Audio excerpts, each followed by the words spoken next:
This is an example of a connected restart that you can use in a search when you want to move your dog from one area of the search to another. So I've got a large area here, and oftentimes when we want to move our dogs through large areas, we are very unclear as to when we are taking over the search and we're in control, and when we're giving back control to them. So for some dogs, that lack of clarity can become confusing, and that confusion is going to impact not only their love of this game, but it's also going to impact their ability to focus and to do the job to the best of their ability.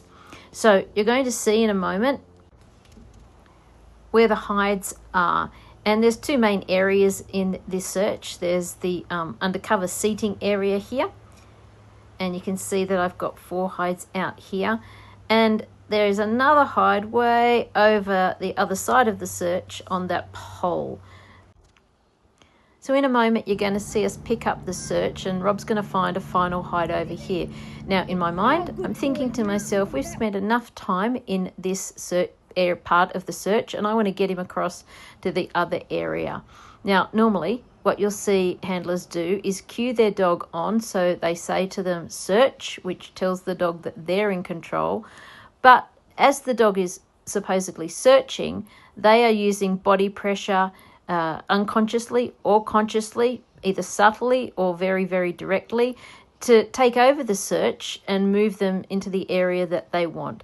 This is a really muddy form of communicating with your dog. It doesn't really tell them whether they're in control or you're in control, and ultimately it can lead to a lot of confusion, which can cause a lot of lack of confidence and just miscommunication. So another way to do it is to actually break it up and do a connected restart. So in a moment, I'm going to tell Rob that I am taking over the search very, very clearly by telling him, okay, putting food on his nose and moving him across to the area where I want him to start searching again. So you're going to see that in a moment, that it's really clear to him that he is now not searching. I say, good boy, I'm going to get some more food out. I'm talking to him. I'm making sure that we're very, very connected as we move across until I get to the spot where I'm ready to hand the search back over to him. I give him his cue, and he goes and does his thing again. So in this way, the conversation is very clear cut. I'm talking and Robin's listening, Robin's talking and I'm listening, as opposed to talking over each other.